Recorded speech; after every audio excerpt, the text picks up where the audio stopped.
এসে তো এখন বিকালবেলা রেডি হয়ে কোথায় যাবে? এই যে ননদের মেয়ের জন্য ফ্লিপকার্ট থেকে ড্রেস কিনেছিলাম, তো সেটাই এখন দিতে যাব। কি ড্রেস নিয়েছো দেখাও দেখি, খুলে দেখি। আনবক্সিং করব।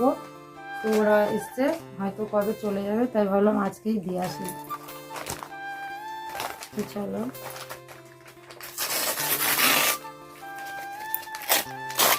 তো আজকে কখন আসলো এটা?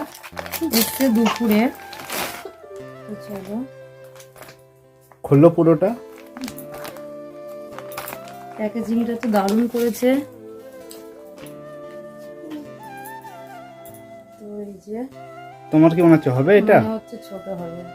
হ্যাঁ, না না ফিটিংস হবে। দেখি, ঠিক আছে, তোমার চলো এক যাই, বছর গিয়ে সবে দেখি। পূর্ণ হচ্ছে। আমি 1 থেকে 2 ইয়ার বলে নিয়েছি, তো অনেকদিন ওকে দেখিও নি। তো চলো দেখি, গিয়ে পুড়িয়েই দেখাবো গায়ে ফিটিংস হলো না ছোট হলো। সেই কারণেই আজকেই যাওয়া, কারণ কবে চলে যাবে। যেহেতু ফ্লিপকার্ট থেকে নিয়েছি, তাহলে তো আবার এক্সচেঞ্জের ব্যাপার আছে।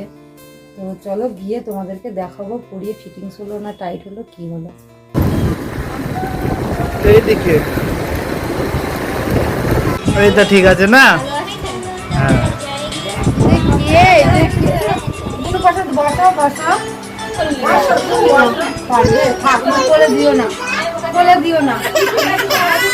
কান কান্না করলে হবে না, আবার পাকার দিকে তাকাও। উলি বাবা, উলি বাবা।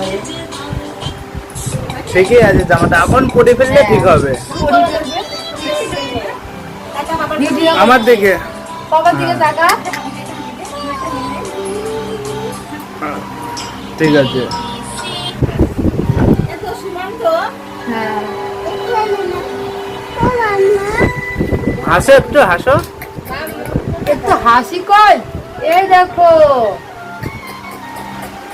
ঘুম থেকে উঠেছে না, এই তো হাসছে। একটু হাসো হাসো ছোট মাম্মাম। তো বন্ধুরা, আমি তো খুব কনফিউজ ছিলাম যে ড্রেসটা গায়ে টাইট হবে কি না। তো দেখলাম না, একদমই ঠিক আছে। আর ড্রেসটা খুবই সফট।